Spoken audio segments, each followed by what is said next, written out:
ऐतिहासिक भी रहा। कोई वक्त था अंग्रेज हमारे देश में हुकूमत चला रहे थे, नौनिहाल बच्चों को आसमानों की तरफ उछाल करके शमशीरों पर लोक लिया करते थे। एक बात और बता करके चलना चाहूंगा आप लोगों से, तमाम ऐसे क्रांतिकारी हुए जिनका नाम किताब के पन्नों की तो बात छोड़िए, जिला मुख्यालय पर भी नहीं मिलता है। ऐसे ही एक क्रांतिकारी की, ऐसे ही एक क्रांतिकारी के जीवन के बारे में बताने चल रहा हूं। भूमिका की लाइन लगेगी बाबू, चलो।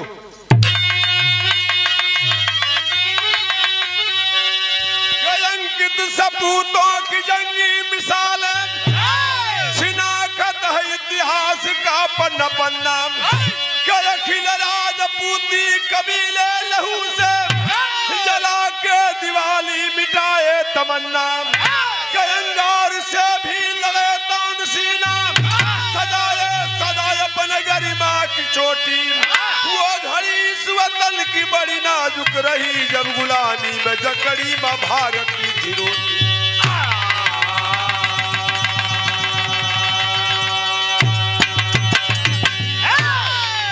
अंकित सपूतों की जंगी मिसालें, कहावत कही गई है, मर्द जिंदगी में एक बार मरता है और हिजड़े दिन में 100 बार मरा करते हैं। तो बहादुर रहे। अंकित सपूतों की जंगी मिसालें, शिनाख्त है इतिहास का पन्ना पन्ना। अखिल राजपूती कबीले लहू से जलाकर दिवाली मिटाए तमन्ना। अंगार से भी लड़े तानसीना। कहां संसाधन था हमारे आपके पास, क्या व्यवस्था थी हमारे आपके पास। अंगार से भी लड़े तानसीना, सजाए सदा अपने गरिमा की चोटी। वो घड़ी इस वतन की बड़ी नाजुक रही, जब गुलामी में जकड़ी मां भारती थी रोती। क्या दौर था, हम आप गुलाम थे, आज तो लोकतंत्र है। हमको आपको अपनी आवाज उठाने का मौका है, लेकिन उस समय समझते की आखिरी व्यवस्था है की मेहनत से तनिको दहीने बाएं भयल तो यही ओर से मुकली के कुदली। नतीजा निकल का मास्टर लाइन की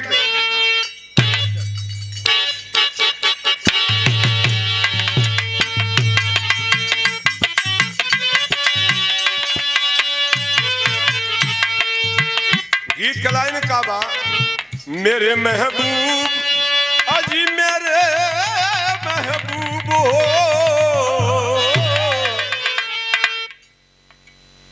सही तो तुम्हें हम कह दे, लेकिन मामला इतना टेढ़ है कि यही हम लोग के आना जाना, तो यही तो हर घर है।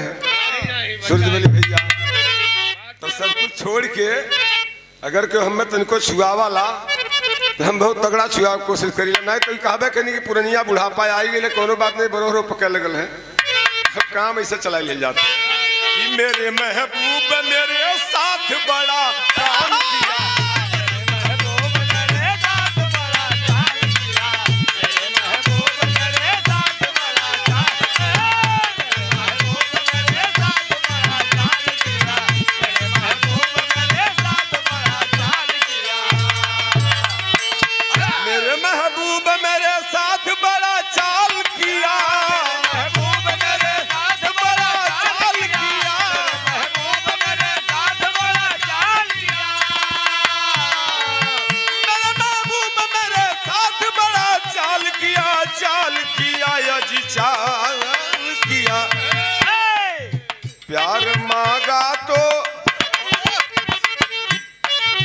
प्यार मांगा तो झोली में गम को डाल दिया।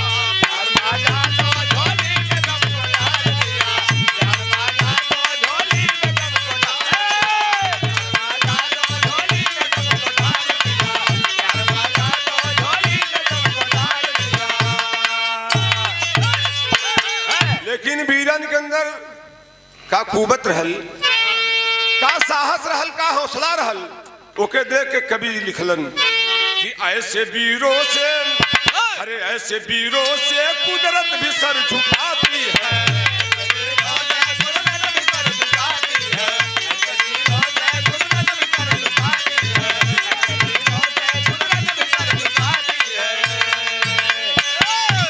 वीरों से कुदरत भी सर झुकाती है, वीरों से कुदरत भी सर झुकाती है, ऐसे वीरों से कुदरत भी सर झुकाती है।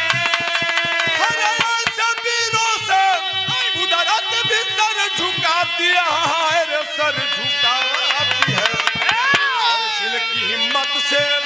जिनकी हिम्मत से पत्थर की फटती छाती है।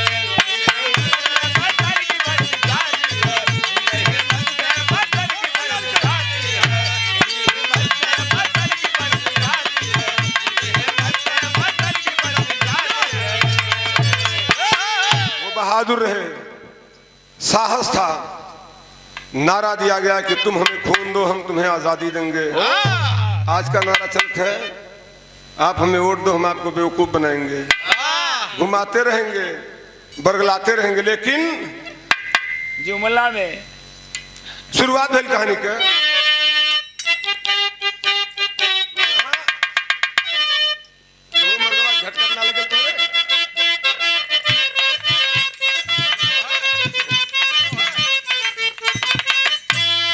के जिलाया राका नाहर रज्जू पहलवान रहा, लड़ा करता था अखाड़े में काफी जान रहा।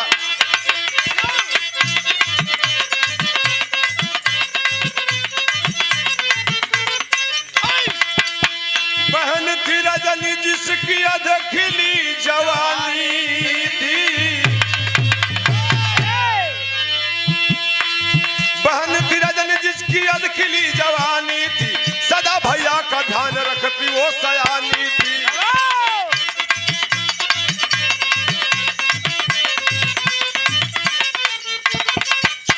उधर लंदन से आया गाटर पहलवान रहा, उधर लंदन से आया गाटर पहलवान रहा, कि अब पटना में कुश्ती लड़ने का ऐलान रहा।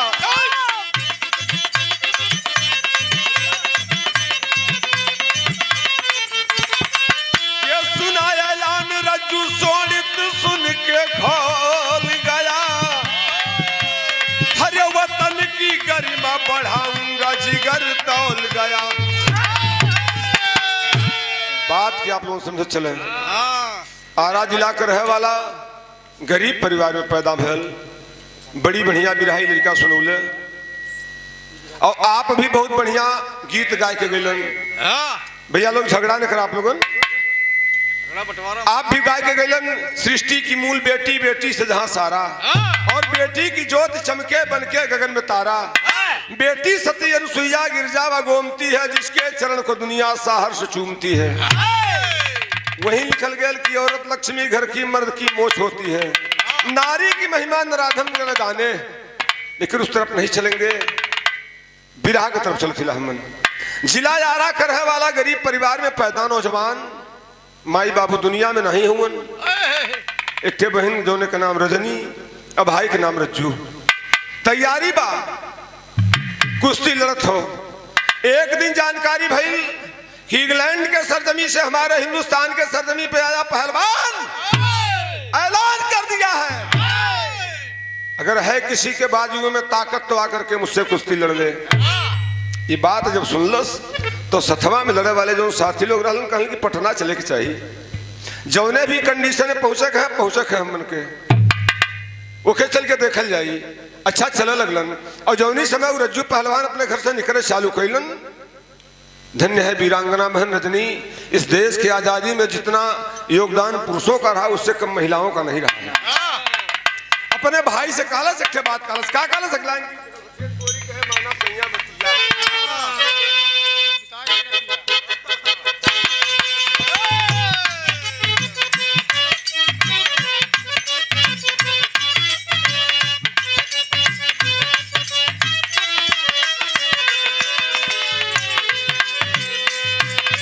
लाइन लगी कि हंसी हंसी गोरी कहे माना सैया बतिया, कि हंसी हंसी गोरी कहे माना सैया बतिया, भारी नाता हलू के गढ़ा दाती न पतिया।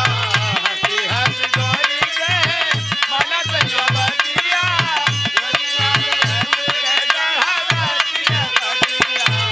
हंसी हंसी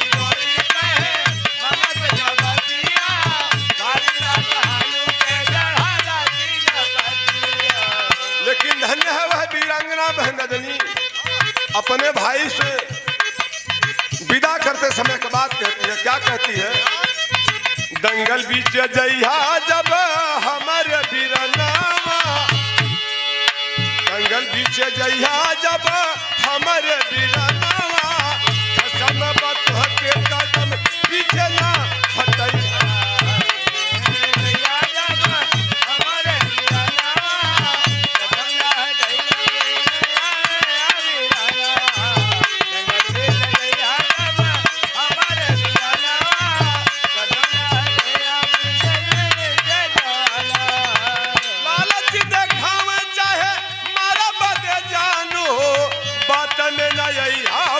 बाटा पहलवान हो, बात में लइहा भैया बाटा पहलवान हो, बात में लइहा भैया बाटा पहलवान हो।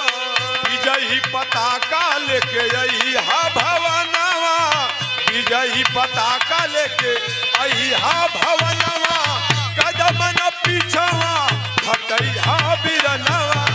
विजयी पताका लेके अइहा भवनवा,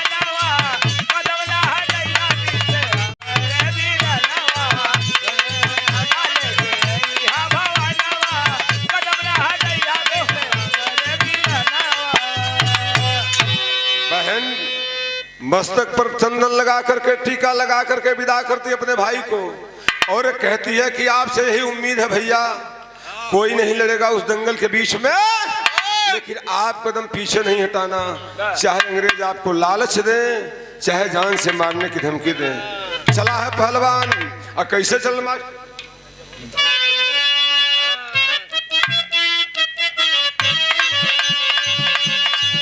पहले पुरनिया लोग गावे के हम गवनवा नहीं जाओ।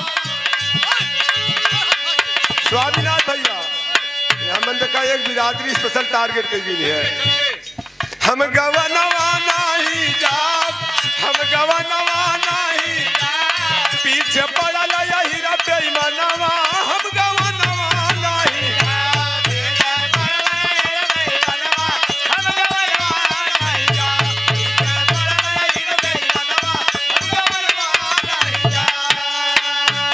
पहलवनवा चलने ना, पहलवनवा चलने, पहलवनवा चलने, हर भरी के बजरंगी कहो नमवा, पहलवनवा चलने।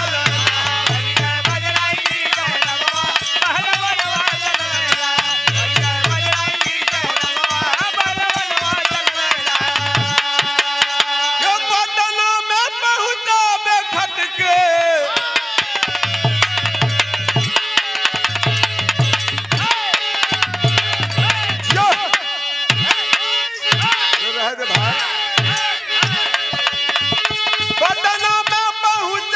खटके, जाके पंजा मिलाया टटके, जाके पंजा मिलाया टटके, पहलवनवा चलने ना, पहलवनवा चलने, धन रे भारत माँ का लालनवा, पहलवनवा चलने।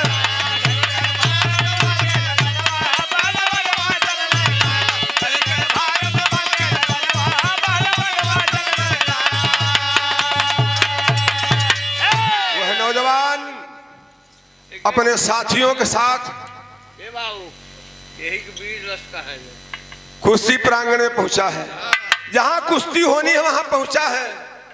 अब अंग्रेज पहलवान मोटा ताजा एकदम लंबा चौड़ा उभाजत हो, ऐ दुबरे पातर पहलवान जो होलन अपने हिंद के उससे दुबरे पातर रही है।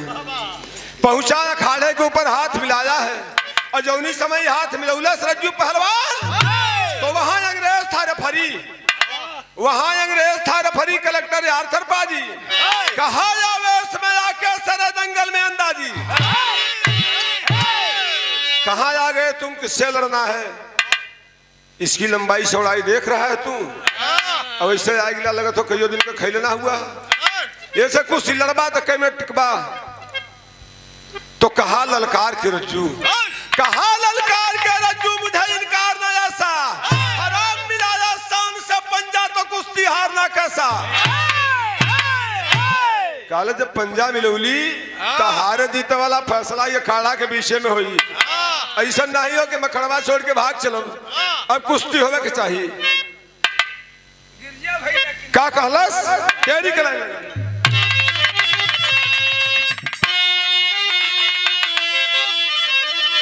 अरे दंगल में धोखेबाजी ना चली, दंगल में धोखेबाजी ना चली, अरे गरजा से लड़ा के बेचक लो अंदाज।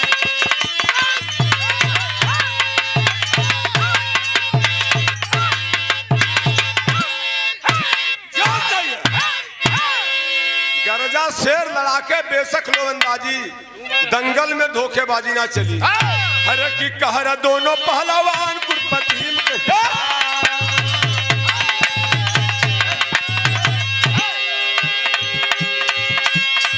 कहर दोनों पहलवान कुरपतीम के समान,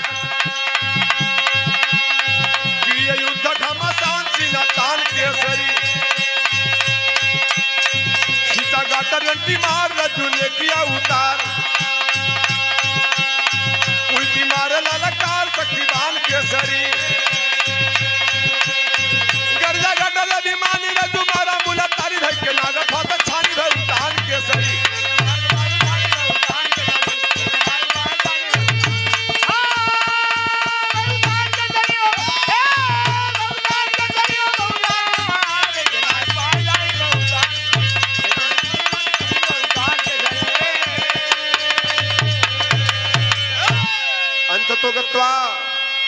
दोनों पहलवान अपने अपने दांव पेच की आजमाइश चालू करते हैं, अखाड़े के ऊपर आजमाइश चालू करते हैं। तमाम हमारे हिंदुस्तान के लोग और तमाम अंग्रेज वहां पर मौजूद हैं। 3 से 4 मिनट का समय लगल और पता चल कि रज्जू उठा के पटकलस गाटर चारों खाना चीत बैठल सीना पे बैठ के ताल ठोकले बा। सारे अंग्रेज सर नीचे कर लिए कि वाह हम तो बहुत उम्मीद समझ करके इसको बुलवाए थे, इतना कुश्तियां हार गए, अभी कोनो काम का नहीं हो। कुश्ती जीत करके और वह रज्जू पहलवान बड़े हौसले के साथ अपने घर के तरफ चला है, साथ में उसके साथी हैं चला है। लेकिन अंग्रेज कुल कैलन का एक लाइन गीत लगी महीना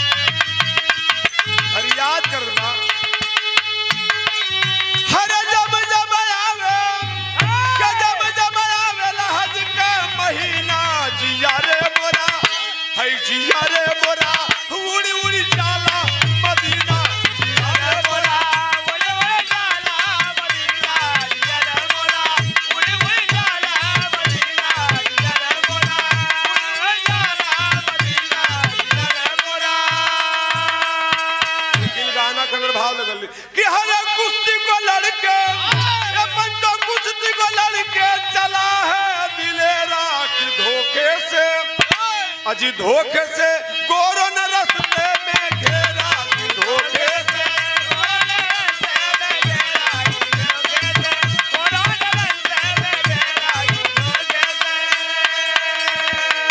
निर्दोष रज्जू को कैदी बनाए, अंग्रेज पापी है जलिया में लाए, पापी है जलिया में लाए, अंग्रेज पापी है जलिया में लाए।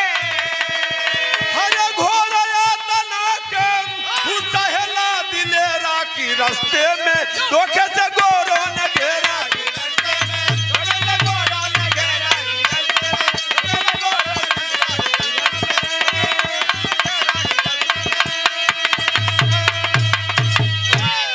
मिलता है मेरे साथियों।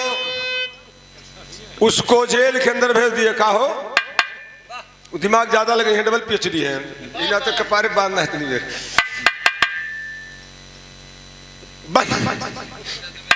बंद किए हैं जेल में, परेशान है बेचारा, यातना झेल रहा है। और इधर घर पे वह वीरांगना बहन रजनी जो बड़े हर्षोल्लास के साथ बड़ी उम्मीद के साथ अपने भाई को विदा की थी। भैया गए ने कुश्ती लड़े, इतना दिन बीतला, 4-6 महीना का समय बीत गई, हमारे भैया वापस नहीं उलन, जानकारी नहीं मिलत बा कि कहाँ हवन। सोच रही है, बैठी है घर पे। क्या सोच रहे थे? एक लाइन गीत लगी मास्टर। हाँ भैया। पालकी में होकर सवार चली हो तो होगा।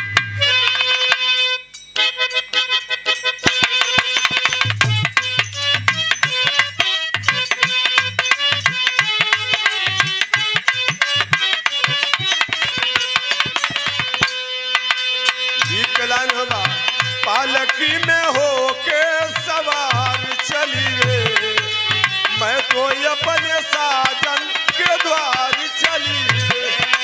पालकी में होके सवार चली रे, मैं तो अपने साजन के द्वार चली रे।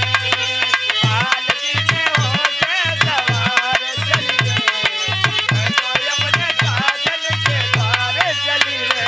कोई रोक सके तो रोक ले, मनाचती छम छम छम छम छम छम। पालकी में होके सवार चली रे, मैं तो अपने साजन के द्वार चली रे। पालकी में होके सवार चली रे, मैं तो अपने साजन के द्वार चली रे। पालकी में होके सवार चली रे, मैं तो अपने साजन के द्वार चली रे। रजनी बैठी मन विचार करे हो, रजनी बैठी मन विचार करे हो, आंखों से आंसू को गार रहे हो। है बीत गया 2 साल है, मिलती नहीं कोई हाल है, हृदय में कष्ट ले पार रही हो, नैनों से आंसू को गार रही हो। 2 साल का समय बीत गया, कोई जानकारी नहीं है हमारा भाई कहाँ है। एक दिन गाँव में कट्ठे लड़का भागल भागल आयल, दीदी रजनी बहनी रोवा ने। आज रज्जू भैया का पता चलल, रज्जू भैया कहाँ हुवन, ये अखबारे में खबर छपली हो। उत्सुकता बढ़ी हृदय के अंदर, वह बहन हाल दे असिया पहुंच के तैयार भइल, कहाँ बा हमार भाई चले के चाहिए, कहाँ मुलाकात हुई। वह नौजवान बताया कि आज के 5वें दिन उसी पहलवान से फिर रज्जू भैया की कुश्ती है, वहां चलना है हम लोगों को, हम लोग आपको साथ में लेकर के चलेंगे। हौसला बढ़ा है हृदय के अंदर उस वीरांगना बहन रजनी के कि चल के देखब हमारे भैया कमजोर हुए, का खैले हुई हैं, का पीले हुई हैं, कौनों तरीके से वह पहलवान से कुश्ती लड़ी हैं। जब घर से निकलने लगती है तो आवाज लगुलस, का आवाज लगुलस,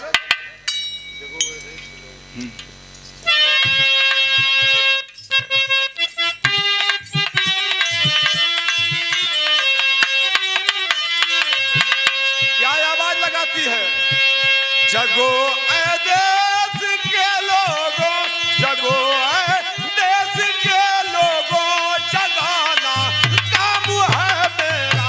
जगो ऐ देश के लोगों, जगाना काम है मेरा। जगो ऐ देश के लोगों, जगाना काम है मेरा। जगो ऐ देश के लोगों, जगाना काम है मेरा रे, जगाना काम है मेरा रे, जगाना काम है मेरा। मिटा के जुर्म की हस्ती, मिटा के जुर्म की हस्ती, दिखाना काम है मेरा। मिटा के जुर्म की हस्ती, दिखाना काम है मेरा। मिटा के जुर्म की हस्ती, दिखाना काम है मेरा। नारा लगाती है, ये मेरे देश के लोगों, ऐ मेरे क्षेत्र के लोगों, आवश्यकता है आप लोगों के सहयोग की। आप लोग सहयोग करेंगे तो ये जो जुर्म हमारे देश के लोगों के ऊपर हो रहा है, कतई हमारा भाई कदम आगे बढ़ाया है तो उससे एक कदम आगे बढ़ करके इस जुर्म को हटाने का काम, मिटाने का काम हम लोग करेंगे। लेकिन होत का पापड़ खिलाने लगा दे बाबू,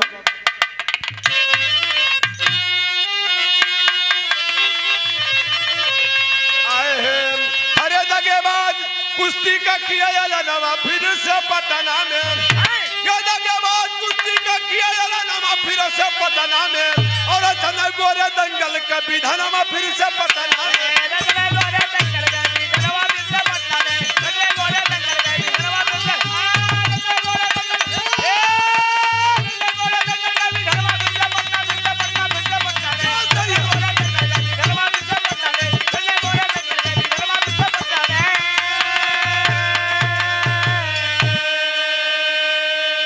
रज्जू को भी जानकारी है कि कुश्ती मुझे उसी पहलवान से लड़ना है।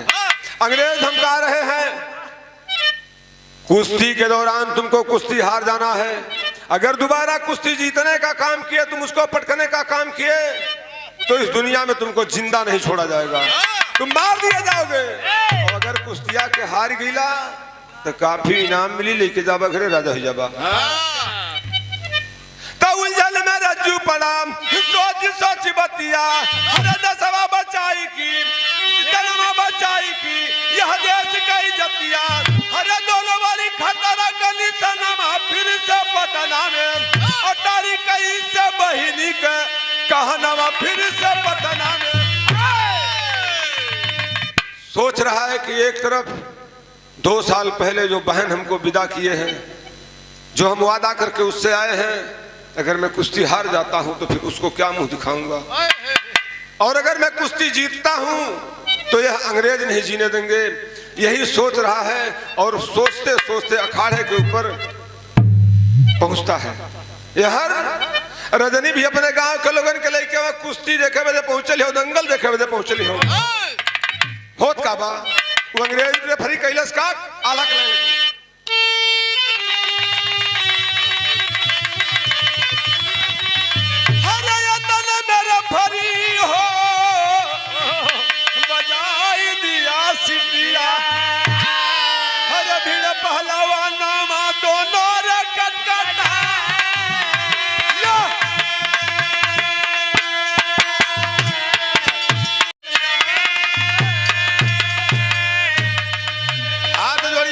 सरकार यही नाते सही बात नहीं बताओ, पहली सही बात अगर बताए थे आप हम मरता। भीमसेन कालन की बहन तो सोचा थे कि तो के मारी मरही वाला हिला हम तुरंत तो हमें गधा समझत हवे काला से जो कसमिया दे ओकरे बारे में ध्यान दिया, कहां से हमहू कसम खैले ही झूठ नहीं बोलब, सही बोलली। और सही बोलने के नाते पहले आपसे तिरबाचा दिवले हली कि आप हमें मरबा नहीं कह घिघिया के धोबी।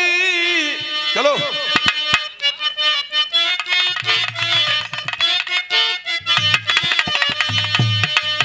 कह घिघिया के धोबी सुन बाल करिया आज, कह घिघिया के धोबी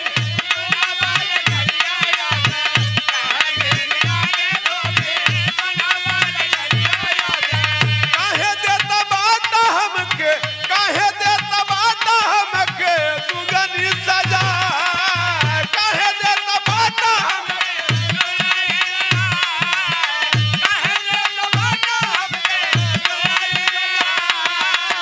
मरला से हमरा के कुछ नहीं पैबा आप, मरला से हमरा के कुछ नहीं पैबा आप, मरला से हमरा के कुछ नहीं पैबा आप। लोक पर लोक दुनो जाई हो नसा, लोक पर लोक दुनो जाई हो नसा, लोक पर लोक दुनो जाई हो नसा।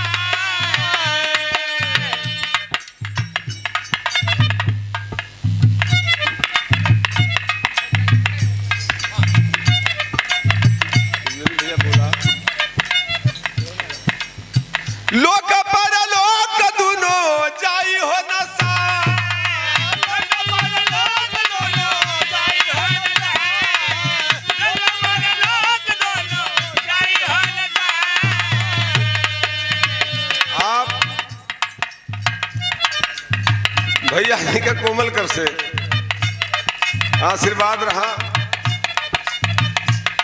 पहचान नहीं पाओ थिला सरकार, आशीर्वाद रहा, बार बार प्रणाम है बतावे न लोगे। आशीर्वाद की आकांक्षा के साथ साथ कहना है लोगे बतावेलन जवन यहाँ दहले रहा वह मिली। अगर तनिको गड़बड़ात रहा तो दोहराए के दे दिया, सही हो जाई। और नए माना थे कि कई के देखा कि वह मिलत है कि नहीं मिलत है। हाँ फिलहाल के हम मानी ला नहीं, जो कुछ है वो यही है। अच्छा, हसनपुर रसूलपुर के धरती से आदरणीय रामचंद्र वर्मा जी आज तो कोमलकर से आशीर्वाद रहा, 51 रुपए का बार बार प्रणाम है, बहुत बहुत धन्यवाद कहना है। क्रोधक अग्नि आजी घर में छिपा के भीम,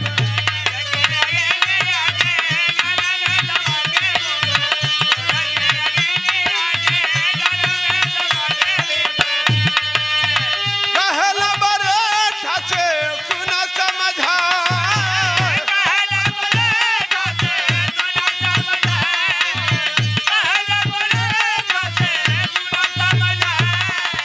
तब तक वही जगह मोहन आई गए।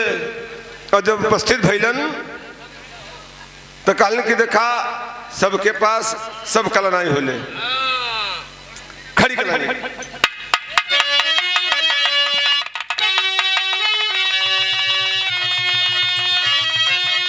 आए हैं हरे धीरज बधा भीम के बतावे लहरी, चलेगा ले बड़ा गिला जन्मवा भारत की नगरी।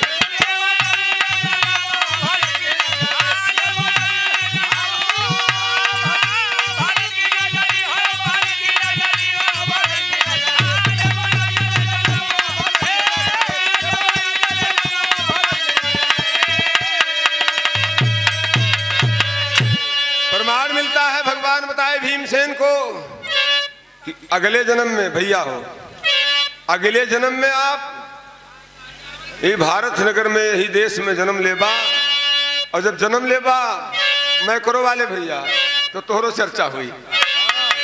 कैसे हुई? चला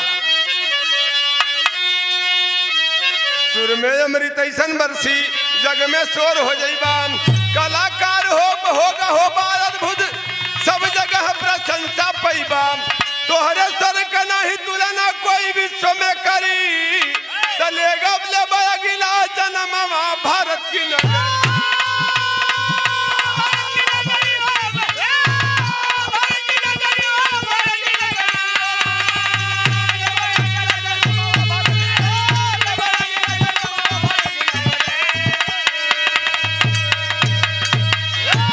प्रमाण भी मिलता है क्या? अगला जन्म गदाधर पाके भीम, अगला जन्म गदाधर पाके तानसेन कहलाए, मान शान सम्मान मिला, मान शान सम्मान मिला, सम्मान रतन का पाए, जेकर मुकाबला नहीं कोई पूरी दुनिया में करी, तले बड़ा गिला जन्म भारत की नगरी।